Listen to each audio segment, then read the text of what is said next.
यदि दुर्गा प्रसादलाई समात दिएको भए उसलाई समातेको न्यूमा कहीँ भिड भड्किदिएको भए त्यो पछिको अवस्था तपाईँले कल्पना गर्नुहोस्। हो त्यो जोखिम हुन्छ। यो 62-63 आन्दोलनमा सुजाता कोइराला मोटरसाइकलमा चढेर नेपालबाट काठमाडौँबाट भागेको थिइन् कि भाग्नेलाई तपाईँले थ्याक्न सक्नुहुन्न। तर दुर्गाजीको हकमा अलिक फरक के छ भनेपछि उहाँ त निगरानीमा हुनुहुन्छ नि त, त्यही त होइन? उहाँ त बानेश्वर निगरानी हुनुहुन्छ, यहाँबाट छलेर गएर फेरि एकछिन बस्नु पनि भएको छ, होइन?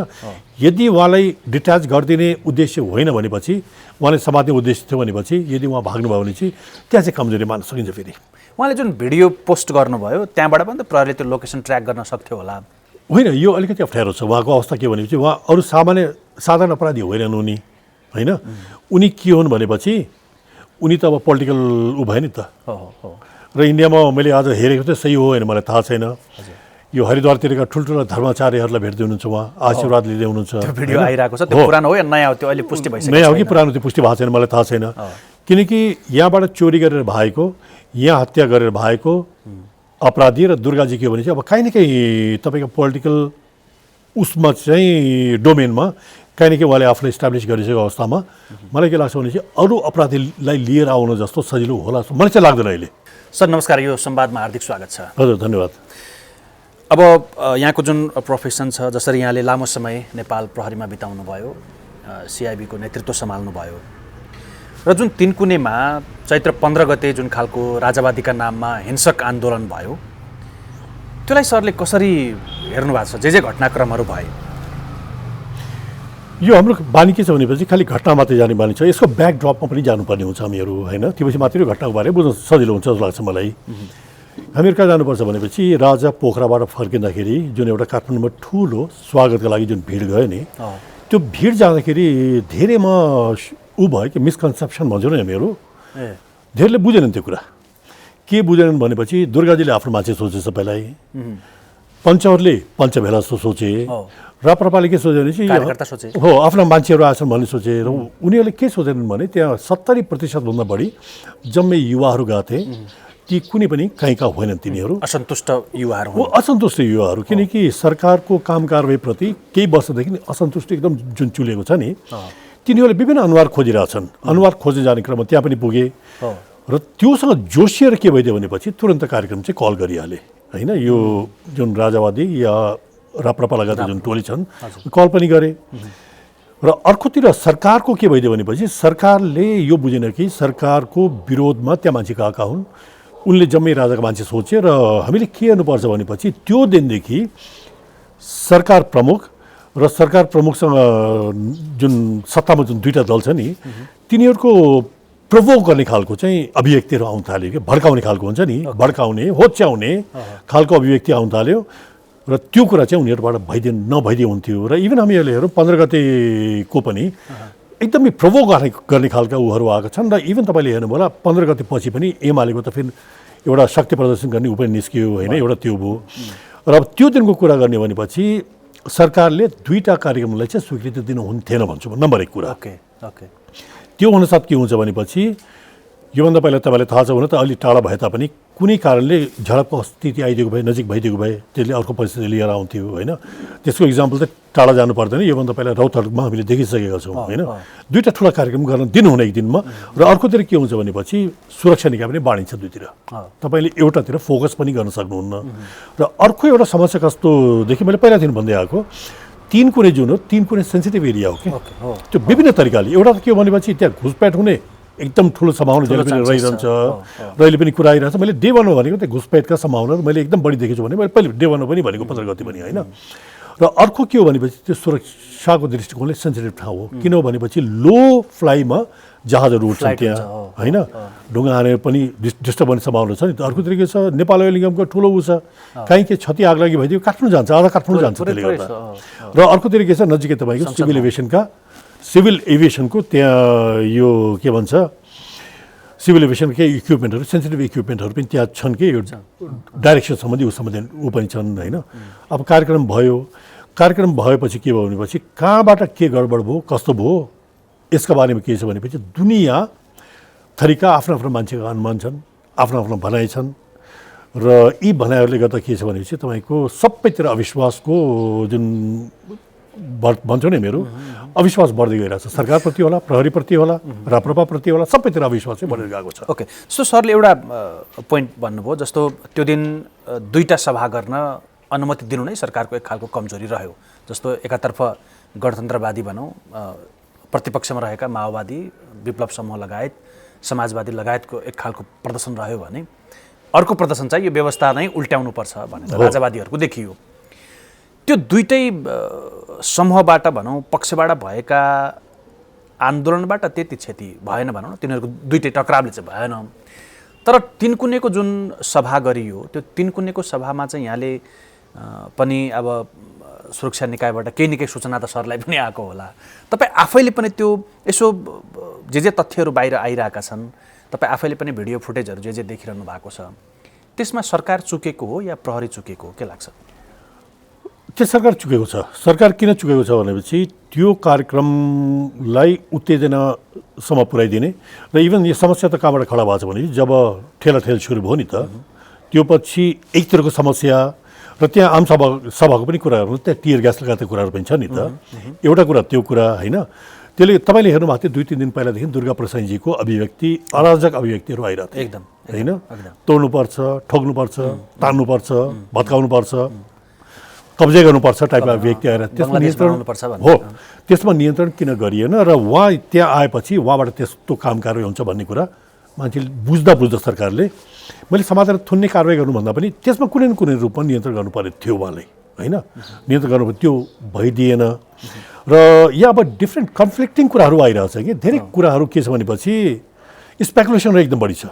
स्पेकुलेसन अब कुरा गर्ने भनेपछि अब टियर ग्यास घरबाट हानियो, किनकि मञ्च भाषण गर्ने मञ्च भनेपछि त्यहाँ टियर ग्यास हानिँदैन विशेष परिस्थिति बाहेक होइन। टियर ग्यास हानियो, अब टियर ग्यास जानेर हानिएको हो कि अब तपाईँले हेर्नुभयो टियर ग्यास 2008का छन् टियर ग्यासहरू 2008मा डेट एक्सपायर भएका। त्यसको त आज अब प्रहरी प्रमुखले त्यसलाई डिक्लेयर गरिसक्नुभयो, त्यो होइन भन्नुभयो उहाँले। होइन छ, किनकि डिक्लेयर गरेर हुँदैन।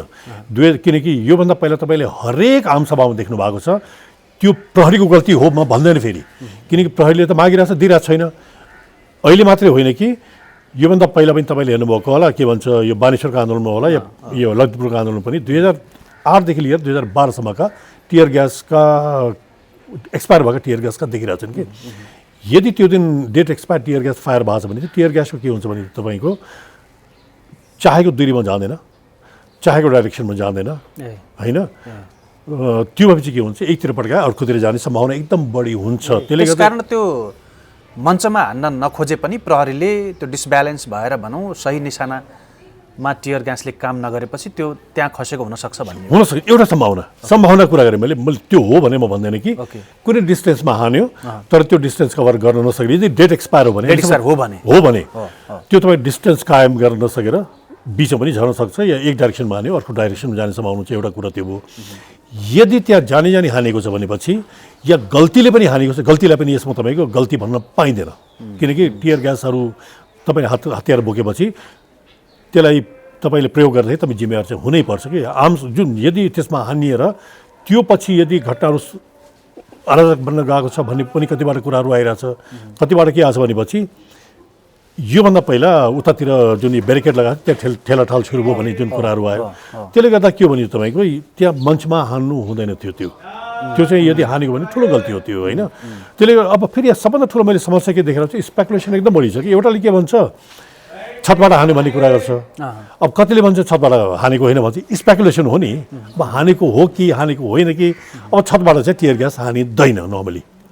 छतबाट रबरका बुलेटहरू या छतबाट तपाईँको यो टियर ग्यासहरू हानिँदैन। टियर ग्यास भनेको तपाईँको जमिनमा उभिएर माथि उठाएर हानेर त्यो तल झार्ने हो नि त। त्यो झार्ने चिजलाई तपाईँ छतमा गएर झार्ने काम चाहिँ हुँदैन कहिले पनि होइन। छतमा भनेपछि छतबाट तल हान्नुपर्ने हुन्छ, तल हान्नुपर्ने हुन्छ। त्यो प्रिन्सिपली हानिँदैन।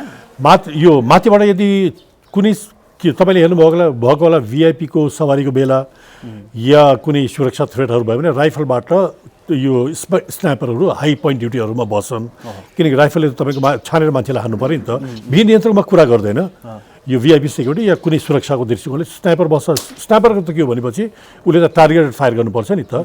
यहाँ के हो भने तपाईँको त्यो भिडलाई लखेट्ने हो नि टियर ग्यासको काम त भिड एकटा जमाउनुहोस् त्यसलाई हटाउने हो त्यो छतबाट हालिँदैन छतबाट हालेपछि के हुन्छ तपाईँले डाइरेक्ट हाल्नु पर्यो हालेपछि के हुन्छ त्यो त एक्सप्लोसिभ त्यो त बन्दुक पड्केको हो नि त होइन त्यसको जुन गतिले के हुन्छ मान्छेलाई लाग्यो भने त्यसले पेट पनि छेड्न सक्छ कि त्यसले गर्दा के हो भनेपछि सिधा हालिँदैन टियर ग्यास माथि हाने तल झार्ने हो नर्मली ग्यास जुन छ त्यसले मान्छे लखेट्ने हो तपाईँ उभिनुहुन्छ तपाईँले डाइरेक्सन हेर्नुहुन्छ 50 डिग्रीमा हान्ने हो कि 60 डिग्रीमा हान्ने हो कि 70 डिग्रीमा हान्ने हो कि कुन डिग्रीमा हान्ने अब 90 डिग्रीमा हानेपछि आफ्नो टाउकोमा खस्छ होइन त्यो डिस्टेन्स कभर गर्नुको लागि कुन डिग्रीमा तपाईँले हान्ने त्यो क्यालकुलेसन छ त्यो हामी म त्यही रिपोर्टिङमै मञ्चकै अगाडि म पनि त्यो दिन चाहिँ सुरुदेखि नै त्यहाँको हामीले रिपोर्टिङ गर्दाखेरि चाहिँ हामीले देखेको चाहिँ के हो भने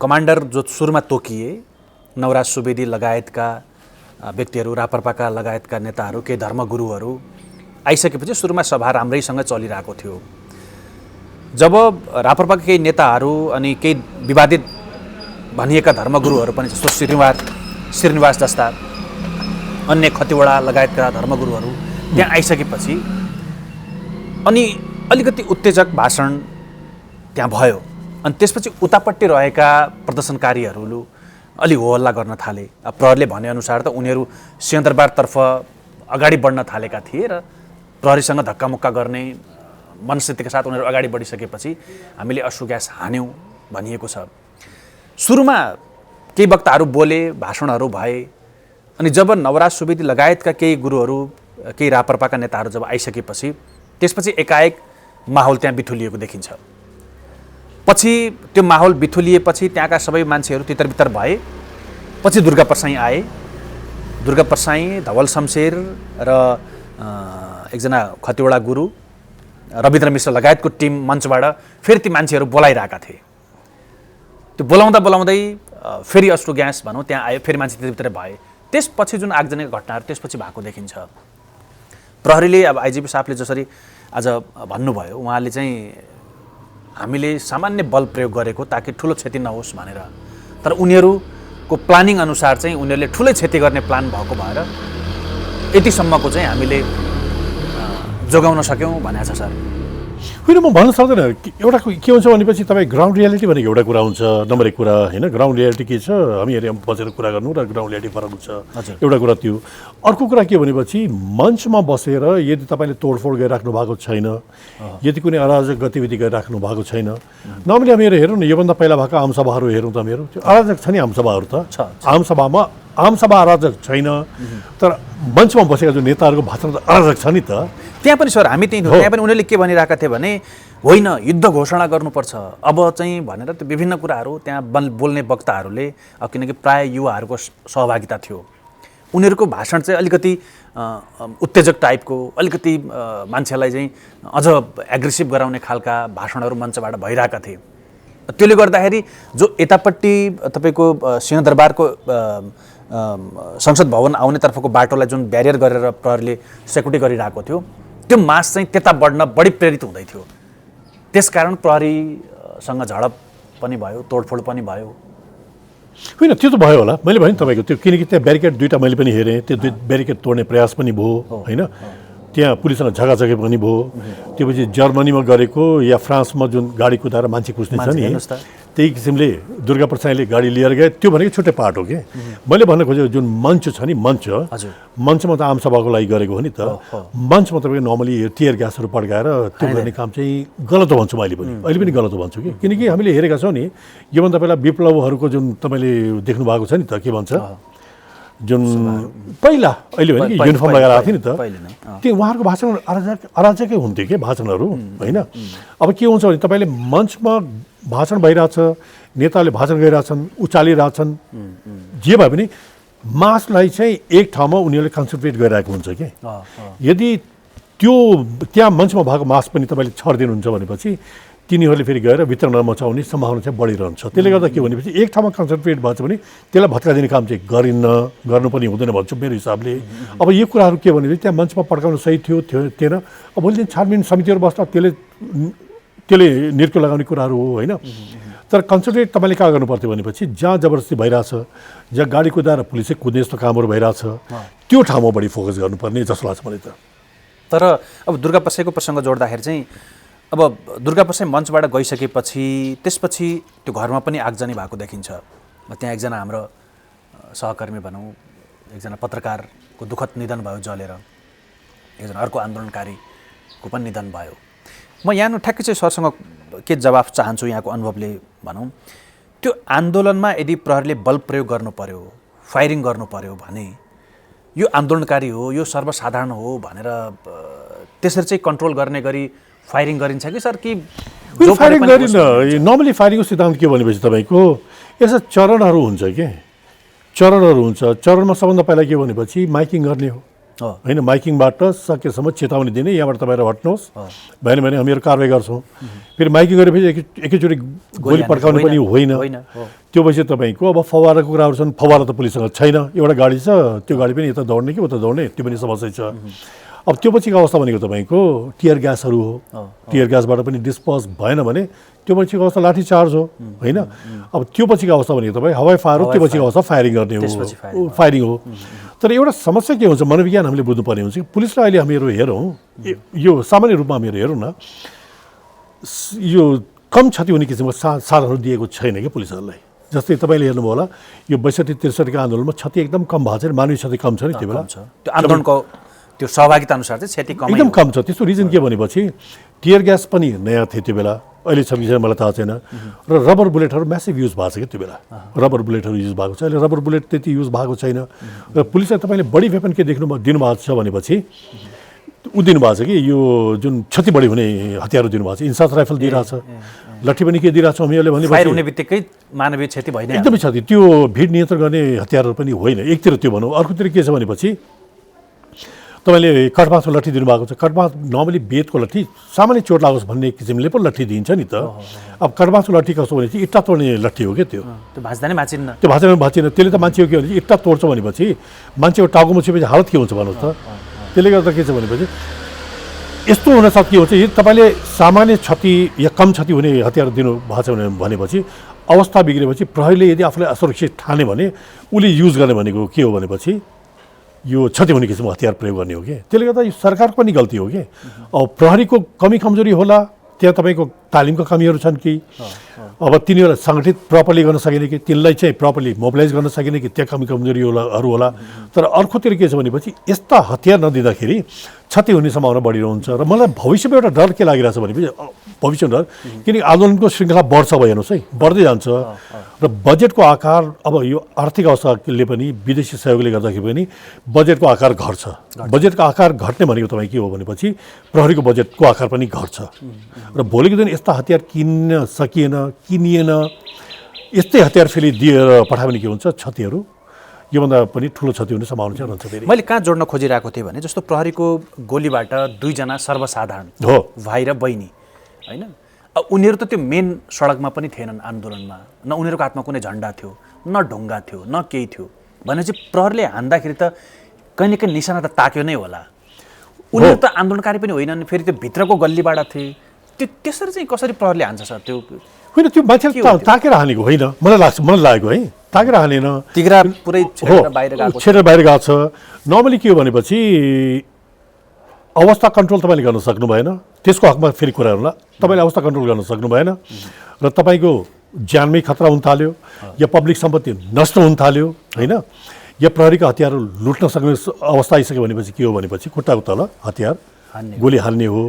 त्यो पनि के हो भनेपछि तपाईँको जो त्यो मबमा इन्भल्भ छैनन् तिनलाई चाहिँ नहानेर जो व्यक्ति त्यसमा इन्भल्भ भइरहेछन्, जो हतियार खोज्न आइरहेछन्, जो आग लागि गइरहेछन् नि, तिनको खुट्टा तल हान्ने हो, फिल्डमै छन्, जो त्यही ढुङ्गामुढा गरिरहेका छन्, तिनलाई बरु र खुट्टामा हान्ने हो कि कहाँ हान्ने हो भन्ने हो। अब त्यो रोडभन्दा भित्रको गल्लीबाट उनीहरू सुरक्षित ठाउँमा गइरहेका छन् होइन, न उनीहरूको हातमा कुनै झन्डा छ, न लाठी छ, न ढुङ्गा छ, न केही छ, तर त्यसलाई चाहिँ ताकेर फायर गर्दाखेरि त्यहाँ पनि प्रहरीको त्यो नियत भन्ने कि या नियत चाहिँ कमजोरी हो। त्यो के भन्छ, त्यो प्रपरली घटनालाई पनि एनालाइज गर्न सकेनन् र कहिले के हुन्छ भनेपछि एकतिर घटना भइरहेको हुन्छ र त्यो घटना नियन्त्रण गर्ने क्रममा तपाईँले गएर फायर होइन, कहिले के हुन्छ एकतिर दङ्गा भइरहेको हुन्छ, प्रहरीले नियन्त्रण गरिरहेको हुन्छ, सेट सबैसँग छ नि त, सेट हुन्छ, सेटको आवाजले के हुन्छ भनेपछि पुलिस आत्तिने पनि हुन्छन्, पुलिसहरू आत्तिएर त्योभन्दा पहिल्यै के भन्छ फायर गरेका पनि सम्भावना रहन्छन् कि अरू साइटहरूलाई पनि कन्ट्रोल गर्नका लागि चाहिँ त्यो कदम चाल्छन् भन्ने हो। चाल्छन् मैले भनेको होइन, त्यो के हो आत्तिने भन्छ नि हामीहरू। आत्तिएर फायर गर्दाखेरि के हुन्छ भनेपछि त्यो घटनामा इन्भल्भ नभएका या त्यस्तो के भन्छ तोडफोड नगरेका व्यक्तिहरूमाथि पनि फायर भएका घटनाहरू छन्। अब त्यो दिन जुन तपाईँले भन्नुभयो नि, अब त्यो दिन त्यो दुईजना भाइ बहिनी कुराहरू आइरहेछ, 20 जनाभन्दा बढी घाइते छन् व्यक्तिहरू। 20 जनाभन्दा बढी घाइते। अब त्यसमा तिनीहरूको घटनामा इन्भल्भमेन्ट छैन। यदि शान्त ठाउँमा त्यस्तो फायरहरू भएको छ भने त्यो चाहिँ गल्ती हो, फेरि त्यो चाहिँ गल्ती हो भन्छु म। त्यो चाहिँ सिङ्गो प्रहरीको दोष भन्दा पनि त्यस बखत अन द स्पोट जो इन्चार्ज छ, जो कमान्डर छ प्रहरीको, त्यसको कमजोरी हो, विवेकको कमजोरी भनौँ, या त्यो माहौललाई सही रूपमा विश्लेषण गर्न नसक्ने क्षमताको कमजोरी भयो? बिल्कुल त्यही हो, विश्लेषण गर्न सकेन, आत्तियो, या त्यसबाट क्षति हुन नसक्ने उसले मूल्याङ्कन पनि गर्न सकेन, आत्तिएर गोली फायर भयो, गोली फायर हुँदाखेरि व्यक्ति घाइते भयो। जो सरले अघि भन्नुभएको थियो, सो त्यहाँ पनि घटना ठ्याक्कै कस्तो भयो भने एउटा बन्दुक खोसियो, प्रदर्शनकारीले खोसे, सञ्चार सेट एउटा खोसियो, अनि त्यसपछि प्रहरीका लाठीहरू पनि खोसिए, जहाँनिर भवनमा आगजनी भयो, जहाँ हाम्रो एकजना पत्रकार साथी जलाइए, त्यसको ठिक्कै अगाडि राखिएको इँटाको त्यहाँनिर 4-5 जना शस्त्रहरूलाई झन्डै हो, त्यो भिडियोहरू बाहिर छ। त्यसरी चाहिँ एउटा निर्मम तरिकाले कुटपिट भइरहेको छ। धन्नपछि अरूहरूले बचाएपछि त्यहाँबाट बाँच्न सफल भए सुरक्षाकर्मीहरू। त्यो कन्डिसन आएकै भएर प्रहरी आत्तिएर त्यसरी फायरिङ गरेको हुनसक्छ सर? त्यस्तो हुनसक्छ, हुन्छ। यो तपाईँको ज्यानमाथि आइहाल्यो होइन, र तपाईँको वेपनहरू खोज्न थाल्यो भनेपछि त्यो पछिको अवस्था हो नि त। किन हामी के सोच्छौँ भनेपछि दङ्गा नियन्त्रण गर्ने क्रममा शान्ति सुरक्षासँग जोडेको इस्यु हो नि त। र हाम्रो सोचाइ के छ भनेपछि तपाईँको स्थानीय प्रशासन ऐन छ नि, स्थानीय प्रशासन ऐन मात्रै लागु हुन्छ भन्ने सोध्छौँ कि हामीहरू। स्थानीय प्रशासन ऐन अनुसार तपाईँले कारवाही गर्नुभयो भने सिडिओको आदेश लिनुपर्ने हुन्छ। र त्योदेखि बाहेक पनि दुई तिनवटा ऐन अरू आकर्षित हुन्छन् कि यस्तोमा। एउटा ऐन भनेको तपाईँको विशेष वस्तु संरक्षण ऐन भन्छौँ हामीहरू होइन, त्यो भनेको सरकारी सम्पत्तिमा आगो लाग्न थाल्यो या तपाईँको कुनै व्यक्तिको सम्पत्ति नष्ट हुन थालेको अवस्थामा के छ भने चाहिँ हवलदारसम्मले गोली चलाउने आदेश दिन सक्ने सिडिओको आदेश लिनु पर्दैन। एउटा परिस्थिति, एउटा घटनाको मैले तपाईँले अनुमान गर्न सक्नुहुन्छ होइन। र अर्को के हो भनेपछि प्रहरी ऐनले पनि प्रहरीलाई आफ्नो हतियार, आफ्नो आत्मरक्षाको अधिकार पनि दिएको छ कि। त्यसले गर्दा तपाईँले यो अलग अलग चरणको अलग ज्यानमाथि खतरा जब आयो भने आइपुग्यो भनेपछि हो, त्यो चाहिँ फेरि प्रहरी ऐनले दिएको अधिकार हो त्यो होइन। त्यसले गर्दा अलग अलग अधिकारहरू अलग अलग ऐनले दिएका छन् कि। पछि त्यो दिन एकै खाले घटना भएनन् सर। जस्तो हामी अघि पनि हामीले चर्चा गऱ्यौँ, अब त्यहाँ प्रहरीको हतियार खोसिनेदेखि लिएर का कुराहरू पनि भए, मञ्चमा अश्रु ग्यास हान्ने कुराहरू पनि भए, व्यक्तिगत सम्पत्तिमाथि आगजनी पनि भयो, पत्रकारहरूलाई जलाउने काम पनि भयो, र यतापट्टि एयरपोर्टतिरतर्फ पनि आगजनी गर्ने काम भयो भनेपछि एउटा घटना मात्र त्यहाँ भएन छैन। त्यहाँ अलग अलग घटनाहरू हुन् कि। त्यसले गर्दा के हो भनेपछि त्यहाँ सबभन्दा ठुलो जिम्मेवारी कसको हुन्छ भने चाहिँ लोकल कमान्डरको। किन हामी पनि खटेका छौँ नि त, हामीहरू 46 सालमा खटेका छौँ हामीहरू होइन। हामीहरू अब यसमा त खटिएन, 46 साल र 46 सालपछि पनि धेरैचोटि खट्यौँ हामीहरू। त्यो बेला कुनै बेला ठुलो क्षति पनि भएको छ हामीहरू खटेको बेला, कुनै बेला बिना क्षतिको पनि तपाईँको यो आन्दोलनहरू निप्टेका छन्। यो धेरै कुरा कमान्डरमा भर पर्छ कि, कमान्डरमा भर पर्छ। र कति कुरा के हुन्छ भनेपछि कहिले एउटा त्यो कमान्डरले जुन आफ्नो टोलीलाई बाँधेर राख्न सकेन, कहिले के हुन्छ भने छरिन्छ क्या टोली। छरिएपछि के हुन्छ, त्यो त आइसोलेसनमा गएपछि त तपाईँ माथि हमला हुने सम्भावना झन् बढेर जान्छ नि। त्यस्तो अवस्थामा के हुन्छ, पब्लिकतिर क्षति हुने सम्भावना बढिरहन्छ फेरि। त्यसले गर्दा मैले भने तपाईँले भन्नुभयो नि, अब कति ठाउँमा गोली प्रहार भएको छ, कति ठाउँमा पुलिस अप्ठ्यारो अवस्था पर्दाखेरि पनि समयमित छ नि, समयमित देखिन्छ होइन। त्यसले गर्दाखेरि के भने सबैले फेरि तपाईँ एउटै बात। त्यो हामी त्यो दृश्य जुन मैले भने जुन घर जलाइएको छ त्यसको अगाडिपट्टि जुन सशस्त्रका जवानहरूमाथि जसरी कुटपिट भयो, निर्घात टोप्न जुन हानियो, यदि त्यतिखेर यतापट्टि त्यो रिङभन्दा बाहिरपट्टि भएका सुरक्षाकर्मीहरूले यदि त्यहाँ अट्याक गर्नेलाई ताकेर गोली हानिदिएको भए त झन् ठुलो क्षति हुन्थ्यो, झन् ठुलो क्षति हुन्थ्यो। त्यसले गर्दा फेरि अवस्था झन् बिग्रिन पनि सक्थ्यो होइन। त्यसले गर्दा के भयो भनेपछि त्यो घटनाले फेरि थप घटना त निम्ताएन नि त। तर जस्तै तपाईँले भन्नुभयो, अब एकजना त्यो घर फर्किँदै गरेको अवस्थाको कुरा आइरहेछ होइन, जुन पहिला त टाउकोमुखी लाग्यो भन्थ्यो, पछि पोस्टमार्टमबाट के थाहा भयो भनेपछि हातमा लागेर यताबाट निस्केर आएको छ। अब कुरा के आइरहेछ, उहाँ घर फर्किँदै हुनुहुन्थ्यो, तर अहिले ठ्याक्कै भन्ने सक्ने अवस्था के छैन भनेपछि त्यो वरिपरिको माहौल के थियो त्यो भन्न सक्ने अवस्था छैन नि त होइन। नर्मली के हुन्छ भनेपछि यदि घर फर्किरहेछन् आन्दोलन गरेका व्यक्तिहरू, यदि त्यो परिस्थिति सामान्य छ भने त्यतिकै गोली चाहिँ चलाउने पर्ने अवस्था चाहिँ आउँदैन कि।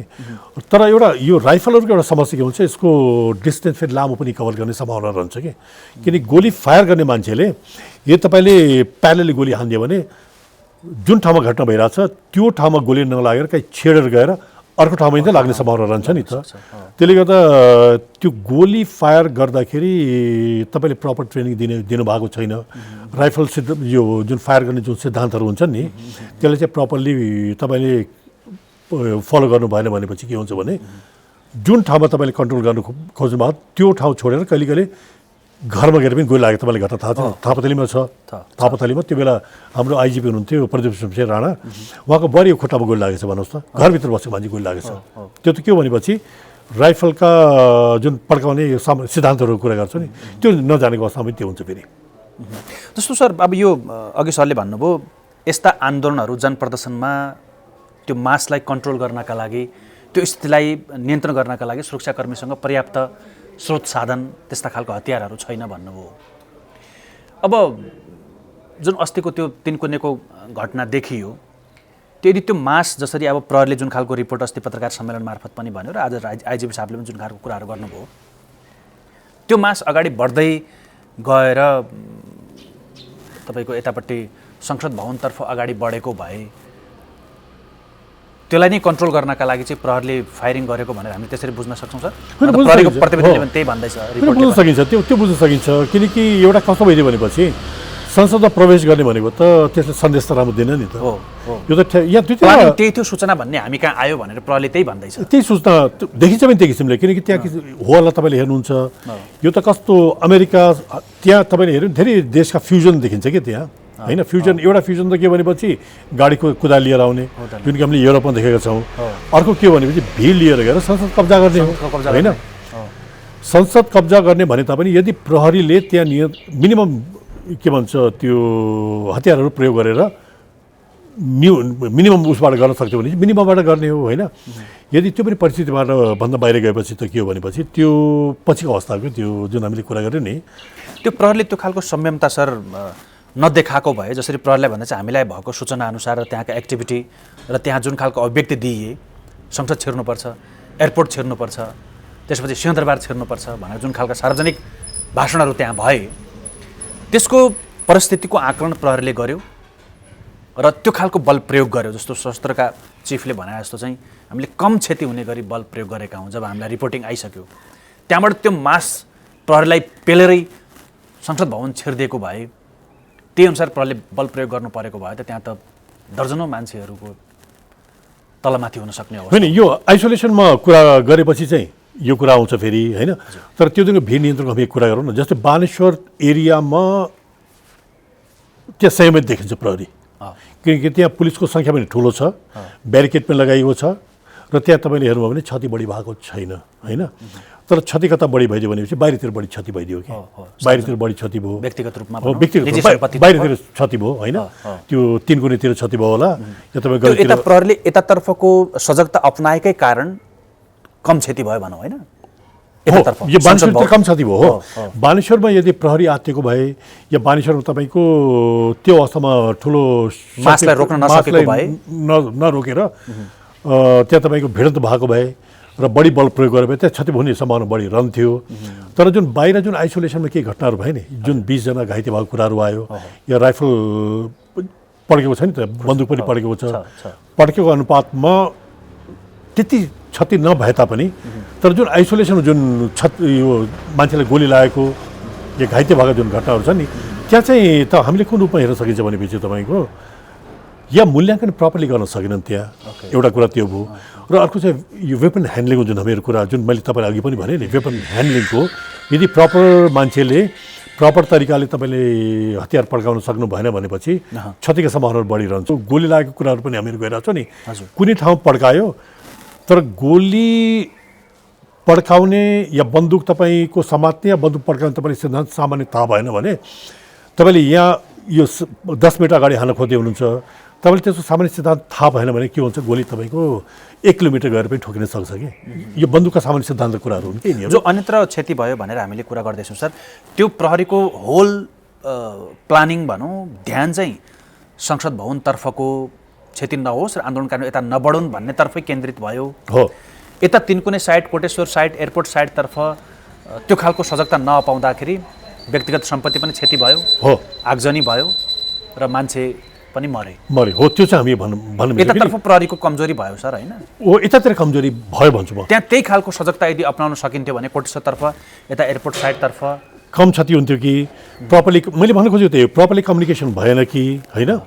र जुन त्यहाँ खटेका थिए, जुन टिममा के हुन्छ भनेपछि एरियामा इन्चार्जहरू खटाएका छन् नि, उनीहरूले कहिले कहिले के हुन्छ कि हामीहरू पनि खटिँदाखेरि मलाई याद छ कि टिमलाई सकेसम्म हामीहरू आफूसँग राख्न खोज्छौँ कि टिमलाई आफूसँग राखेपछि के हुन्छ, सबै सुरक्षित पनि हुन्छन्। र कुनै कुनै अवस्थामा के हुन्छ भनेपछि तपाईँले हेर्नुभएको होला, कहिले कहिले टिम टुट्छ, टिम छरिन्छ नि, टिम छरेपछि के हुन्छ, दुईजना उता लागे, दुईजना उता लागे, दुईजना उता लागे। योभन्दा पहिला बानेश्वर पनि तपाईँले हेर्नुभएको होला, 3-4जना छरेर कता गए भनेपछि पसलभित्र छिरेका थिए नि त। लकिली त्यो पसलले उनीहरूले जोगाइदिए तिनीहरूलाई, होइन? त्यस्तो अवस्थामा के हुन्छ भनेपछि सानो टिममा छरिँदाखेरि तिनीमाथि हमला हुने चान्सेसहरू बढी हुन्छ। तिनी असुरक्षित हुनसाथ के हुन्छ भनेपछि तिनीबाट यदि राइफलहरू छन् भनेपछि आफू जोगेलाई पनि राइफल प्रहार गरिदिन्छन् के। र प्रहार गर्दाखेरि के हुन्छ भनेपछि नचाहिने ठाउँमा गएर लाग्दिने, त्योसँग सम्बन्धित नभएको मान्छे व्यक्तिलाई पनि लाग्दिने समारोह बढिरहन्छ। हो त्यसले गर्दा हो यस्ता घटनाहरू, यस्ता समारोह धेरै हुन्छन् फेरि। ओके सर, अब यो अलिकति दुर्गा परसाईको विषयमा जोडौँ सर। दुर्गा परसाई जसरी त्यहाँबाट प्रहरीको नियन्त्रणमा आइसकेका व्यक्ति हुन्, त्यहाँबाट त्यो मासबाट प्रहरीले आफ्नो नियन्त्रणमा ल्याइसकेका व्यक्ति फेरि फुत्केर फेरि गाडी कुदाएर त्यसरी गयो सर। त्यहाँ प्रहरीले त्यो जान उहाँलाई छोडिदिएको हो कि, किनकि नियन्त्रण गर्न त सकिन्थ्यो होला, टायरमा गोली हान्न सकिन्थ्यो होला, अब त्यो गाडीलाई त्यत्रो प्रहरीले चाहिँ रोकेर नसक्ने पनि होइन। त्यो त्यहाँनिर के भयो? होइन, त्यो तपाईँले राम्रो कुरा सोध्नुभयो कि, किनकि योभन्दा पहिला पनि धेरैचोटि भिड नियन्त्रणको क्रममा के हुन्छ भनेपछि माथिबाट सेटबाट आइरहेको हुन्छ, ए फलाने समात भन्ने। कोठाबाट त मैले भने जहिले पनि कोठाको हेराइ र ग्राउन्ड रियालिटी एकदम फरक हुन्छ, एकदम फरक हुन्छ। फिल्डमा खटेको बेला जस्तो अब दुर्गा प्रसाईजीको कुरा गरौँ, त्यसपछि 1-2 इक्जाम्पल दिउँ तपाईँलाई। दुर्गा प्रसाईजी त एक्लै छैन नि, त्यहाँ त ठुलो मास छ र तपाईँ त्यहाँ त्यही हुनुहुन्थ्यो पनि र तपाईँले पनि भन्नुभयो त्यहाँको भिड त्यति भड्किन पाएन। यदि दुर्गा प्रसाईलाई समात दिएको भए, उसलाई समातेको न्युमा कहाँ भिड भड्किदिएको भए त्यो पछिको अवस्था तपाईँले हो, त्यो जोखिम हुन्छ। त्यसले गर्दा हामीहरू चाहे त्यो रत्न पार्कमा खटिँदाखेरि यो 46 सालको आन्दोलनमा, या त्यो पछि पनि, या तपाईँको यो उतातिर छ नि के भन्छ शहीद गेटतिरको आन्दोलनहरूमा ठुल्ठुलो जुलुसहरू आउँथ्यो कि, र माथिबाट के आउँथ्यो फलाने समात या फलानुलाई समात भन्ने कुराहरू हुन्छ नि। हामीहरू समात थिएनौँ, नसमात्ने कारण के भनेपछि समात्ता साथ तपाईँको फेरि मास भड्किने र जुन नियन्त्रणमा छ नि तिनीहरू नारा लगाइरहेछन्, जबरजस्ती ठेलिरहेछन्। ठेले तापनि के हो, हामीले नियन्त्रण गर्ने अवस्थामा छौँ नि हामीहरू, त्योभन्दा स्थिति फरक हुन्छ कि। त्यसले गर्दाखेरि के हो भनेपछि इमिडिएट उहाँलाई किन समातिएन जस्तो मलाई लाग्छ भनेपछि मास भड्किन दिने लाग्छ जस्तो लाग्छ मलाई। अब त्यो पछि उहाँलाई किन समातिएन त्यो म भन्न सक्दैन, होइन? अब कहिले कहिले उहाँको गाडीमाथि भनौँ गोली हानेर भनौँ, अब टायरमै भनौँ न, त्यो गाडी अगाडि नबढोस् भनेर टायरमा गोली हानेर यदि दुर्गा प्रसाईलाई त्यसरी नियन्त्रणमा लिएको भए त्यो मासले अझ क्षति गर्न सक्थ्यो सर। सम्भावना रहन्थ्यो, किनकि मेरो दृष्टिकोणमा थियो। अब अरूको भने अर्को होला, किन जुन किसिमको त्यहाँ मास थियो, जुन मासमा एग्रेसन थियो, त्यो तपाईँले भिडियो पनि हेर्नुहुन्छ नि, उहाँलाई होल्ड गरेको मलाई लाग्छ मास भड्किन्थ्यो होला, एउटा कुरा थियो। र अर्को दुर्गाजी अब नेपालबाट कसरी भाग्नुभयो भन्ने कुरा आयो, त्यसमा आउँदै थियो सर, त्यसमा एकछिनमा आउँला आज। हो, त्यसमा दुईवटा कुरा मलाई लाग्छ कि, दुईवटा कुरा मेरो दृष्टिकोणले दुईवटा कुरा।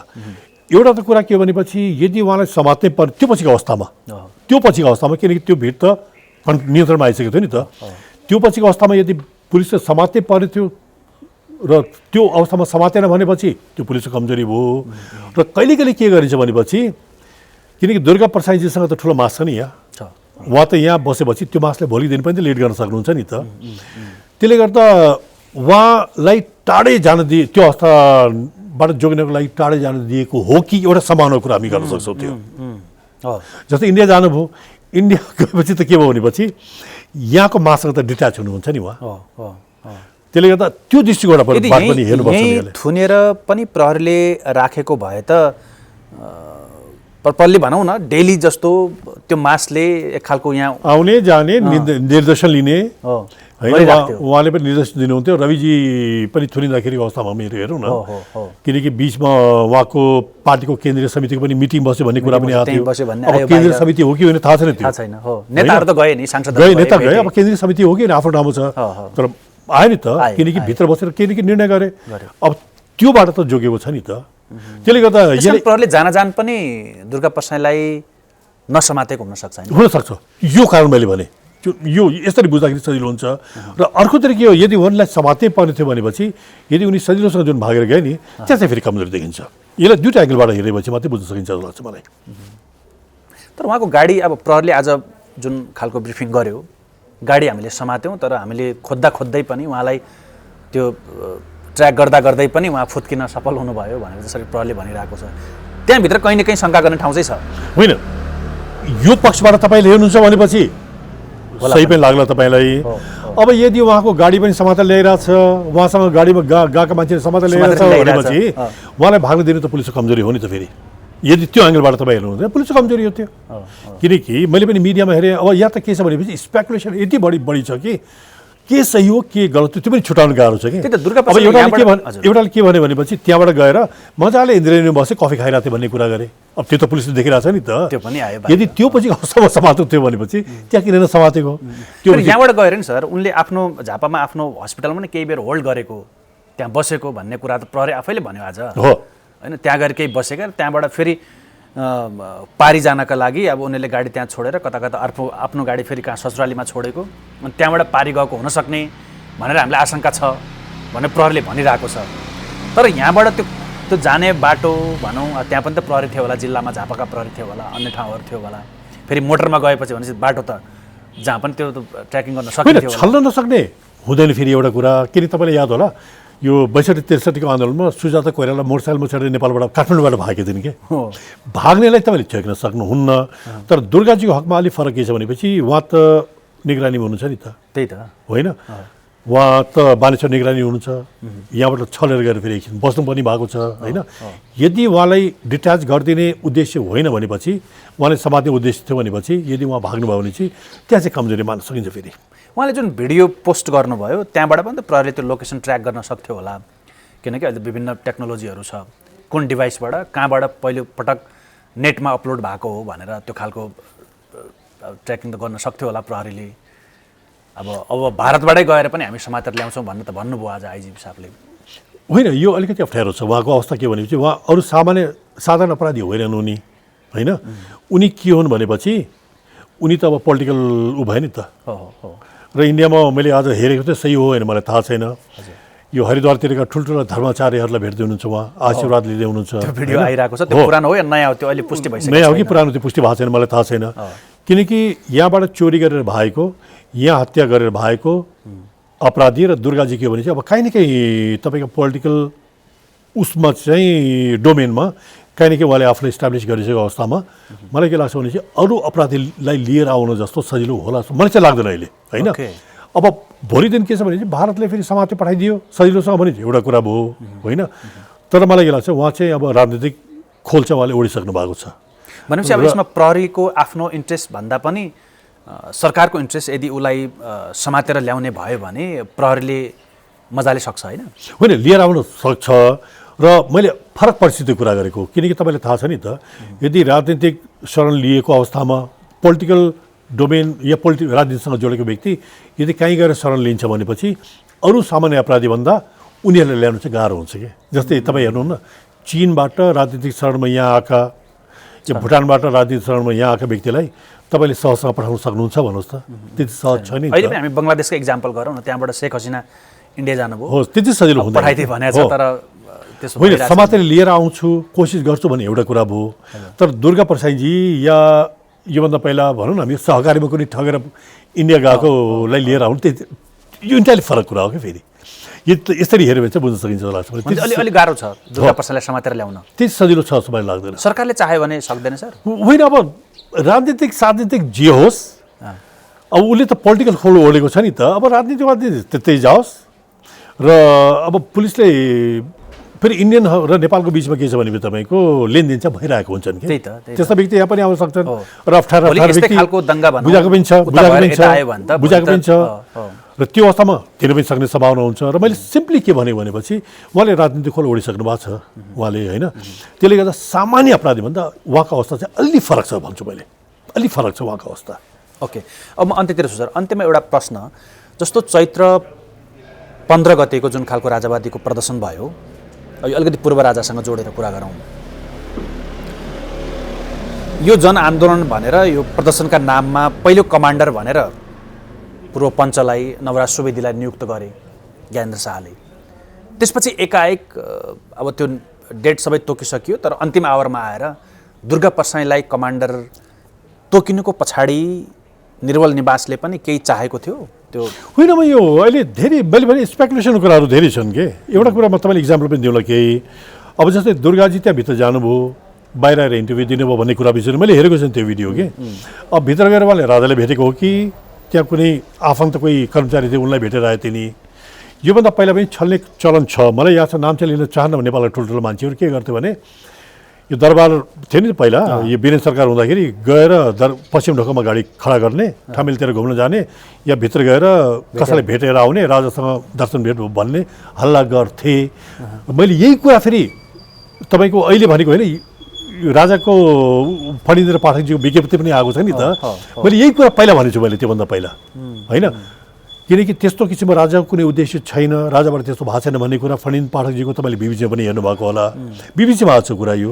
त्यसले गर्दा के तथ्य बसेर हेर्नुपर्ने हुन्छ कि। यदि पूर्व राजाको त्यो इन्ट्रेस्ट थिएन भने यो खालको, किनभने अलिकति यो हामीले राजनीतिक विश्लेषण गर्ने हो भने अब पूर्व राजा जसरी सत्ताको चाहना गरिरहनु भएको छ, पूर्व फेरि आफ्नो त्यही शासनमा भनौँ त्यही राजतन्त्र कालमा फर्किन चाहिरहनु भएको छ, त्यो भनेको उहाँको एजेन्डा बोकेको राप्रपा तत्काल 2/3 मत ल्याएर संविधान तह त्यसरी ल्याउन सक्ने अवस्था पनि उहाँले तत्काल देख्नु भएन। अब आन्दोलन मार्फत चाहिँ सत्ता पल्टाउन सकिन्छ भन्ने त्यो चाहना राखेर यो बेकार कुरा हो। मैले धेरैचोटि भन्छु, यो आन्दोलन गरेर, होइन, आन्दोलन गरेर विदेशीले बोकेर ल्याएर कसै कुनै राजालाई कुर्सीमा राख्न सक्दैन अहिलेको जमानामा, त्यो सम्भव छैन। मैले त्यसको दुईटा इक्जाम्पल त्यो चाहना पूर्व राजाको अहिले बेकार हो, नियुक्त गर्नु बेकार हो। यो कसैले गरे हुनेहाल्छ। तपाईँलाई म दुईटा इक्जाम्पल दिन्छु कि। मैले धेरै ठाउँमा इक्जाम्पल दिएको छु, किन म दुईटै ठाउँमा बसेकोले। अहिले 90 या अहिलेको दशकमा हामी कुरा कसैले 200 वर्ष कुरा गर्छन्, पहिलाको बेलाको कुरा गर्छन्, कसैले फ्रान्सको कुरा गर्छन्, कसैले के भन्छ यो स्पेनको कुरा गर्छन्। त्यो धेरै अगाडिको कुरा हुन्। त्यो बेलाको अवस्था फरक थियो, त्यो बेला परिस्थिति फरक थियो। तर नयाँ हेऱ्यो भने तपाईँको, म केम्बोडिया पनि बसेँ, केम्बोडियामा राजा कसरी आए त्यो हामीले बुझ्नुपर्छ कि। केम्बोडियामा राजा किन आयो भनेपछि हुन सेन त्यो बेला प्रधानमन्त्री थिए, युएन गइसकेको थियो, र उनले के बुझ्यो भनेपछि छरछिमेका दबाव, अन्तर्राष्ट्रिय दबाव मैले झेल्न सक्दैन, र त्यो पछि इमिडिएट चुनाव पनि थियो। आफै चाइना गए, जनताको पनि स्वीकृति थियो, चाइना गएर राजाले लिएर आएर राखेका हुन् त्यो बेला नरोत्तम सिंहानुकलाई। एउटा परिस्थिति थियो, होइन? दलहरूले चाहेरै भएको हो, राजनीतिले चाह्यो र जनताले चाह्यो। र अब तपाईँले विदेशी शक्तिको कुरा गर्नुहुन्छ, जस्तै हामीले भन्छौँ भारतले चाहे पनि ल्याएर राखिदिन्छ भन्नुहुन्छ। म अफगानिस्तान बसेँ र मैले धेरै ठाउँमा इक्जाम्पल दिएको छु। जहिर शाहको छोरालाई मैले भेटेको छु, मैले एउटा कार्यक्रमको सिलसिला मैले भेटेको छु, मैले पब्लिकली भनेको छु कुरा यो, मैले लेखेको पनि छु कुरा यो, होइन? त्यहाँ के थियो भनेपछि जहिर शाहलाई तपाईँको विश्वका 3टा महाशक्ति, 5वटा छ नि त यो महाशक्तिहरू, त्यसमध्ये फ्रान्स त्यही थियो, बेलायत त्यही थियो, होइन, र अमेरिका त्यही थियो। यिनीहरूले त्यो बेलाका करजाई समेत गभर्मेन्ट समेत एग्री थियो राजालाई लिएर आएर बसाउनलाई। राजालाई पठाए इटालीमा, प्लेनमा हालेर लिएर आए। 3टा महाशक्ति र सरकार मिलेर पनि राख्न सकेन। किन भनेपछि केम्बोडियाको के छ भने, यो अफगानिस्तानको के छ भनेपछि त्यहाँ जनतालाई चलाउनु भनेको तपाईँको यो ट्राइबल चिफ, त्यो त ट्राइबले चलाउने हो कि। त्यहाँका जुन यो जिर्गाहरू भन्छ नि, जिर्गाका ट्राइब यो प्रमुखले मान्दिएनन् त्यहाँ, भनेपछि जनताले मान्दिएन। नेपालमा पनि भोलि गर्दैन यी मेजर जुन पार्टीहरू छन् नि, चाहे त्यो अन्तर्राष्ट्रिय दबावमा आउन्, चाहे त्यो अमेरिकाको धम्कीमा आउन् या इन्डियाको धम्कीमा आउन्, र 3टै पार्टी माने र जनता पनि माने भनेपछि मात्रै राजा आउन सक्छन्, तब मात्रै सम्भव छ। तर अहिलेसम्म ती दलहरूले मानेका त छैनन्, आउँदैनन् राजा, आउँदैन। गाह्रो। इन्डियाले के भन्छ मोदीले ल्याएर राजालाई राख्दैन, मलाई लाग्दैन। आरएसएसले ल्याएर राजालाई राख्दैन, मलाई लाग्दैन। ट्रम्पले ल्याएर पनि राजाले यदि जहाज के भन्छ ल्याएर कुर्सीमा राख्नु चाहिँ सक्दैनन्। मैले तपाईँले दुईटा क्लियर परिस्थिति जुन कि हामीले देखेको छ, तिनकुनेको जुन दृश्य भयो नि सर, हो त्यो टाइपको आन्दोलन गराएर जस्तो बङ्गलादेशको पनि अस्ति भयो त्यो टाइपको आन्दोलन गराएर चाहिँ म सत्तामा पुग्न सक्छु राजतन्त्र फर्कन सक्छु भन्ने चाहना थियो कतै दुर्गा प्रसाईलाई अघि सार्नुको ज्ञानेन्द्र शाह होइन म भन्न सक्दैन किनकि अस्तिको पनि तपाईँले जुन जुलुस देख्नुभयो नि मैले भने तपाईँले अस्तिको जुलुस के हो राजाले कल गर्नुभन्दा पनि अब होला थोरै सङ्ख्याकै होला तर जुन मेजोरिटी सङ्ख्या त राजाले कल गरेर गएका होइनन् क्या तिनीहरू मेरो दृष्टिकोणमा जो सुरुमै सरले यहाँ भन्छ हो मैले भने र अर्को किनकि 15 गते आन्दोलन हुँदाखेरि पनि मेरो 8वटा मेन स्ट्रिम मिडियाका र अरू मिडियाका भाइहरूसँग पनि कुरा भएको छ र मैले उनीहरूलाई यही कुरा गर्दाखेरि पनि किन त्यो दिनमै तपाईँ यो मिडिया पनि आएको छ त्यो युवाहरूको पार्टिसिपेसन बढी देखिरहेको छ कि र उनीहरूको भनाइ के थियो त्यसमा पनि यो तिनकुनेको आन्दोलनमा पनि त्यही देखियो मैले त्यही कुरा गरेको त्यही दिन मैले 15 गतेको साँझ मैले कुरा गरेको छु 6-7 मिडियाको भाइहरूसँग मैले कुरा गरेको छु उनीहरूले मलाई कल गरेर कुरा गर्दाखेरि उनीहरूको भनाइ के भनेपछि राजाको फेभरमा नारा लागेको हामीले देख्नु दाइ भन्थ्यो मलाई उनीहरूले के त्यसले गर्दा यो कुरा हामीले बुझ्नुपर्ने हुन्छ कि सरकारले यी कुराबाट शिक्षा लिनुपर्ने हुन्छ यी कुराबाट बुझ्नुपर्ने हुन्छ यही कुरामा थप्दाखेरि चाहिँ अस्ति रवि लामी छानेले भने जस्तो चाहिँ अस्ति तिनकुनेमा आएको मास त्यो राजा चाहने मास मात्रै होइन हो यी अहिलेको दलहरूप्रतिका जुन गलत कामहरू छन् त्यसलाई जसरी जसले फाले पनि हुन्छ भन्ने त्यो असन्तुष्टिको ठुलो जमात पनि थियो जमात थियो र मैले तपाईँलाई भनेको अनुहार खोजिरहेछन् के अनुहार खोजिरहेछन् कहिले ती अनुहार दुर्गा प्रसादमा देख्छन् कहिले ती अनुहार कुनेमा देख्लान् कहिले ती अनुहार राजामा देखिरहेछन् कहिले अनुहार बालेनमा देख्छन् र मलाई के लाग्छ भने अनुहारको खोजी जारी छ र यो यस्तो आन्दोलन गरेर या विदेशी शक्तिको भरमा जुन हल्ला हुन्छ नि त्यो कुर्सीमा कसैले कसैलाई राख्न सक्छ जस्तो मलाई चाहिँ लाग्दैन ओके सर अब यो प्रहरीको कमजोरी भनौँ अब त्यो भएको क्षतिको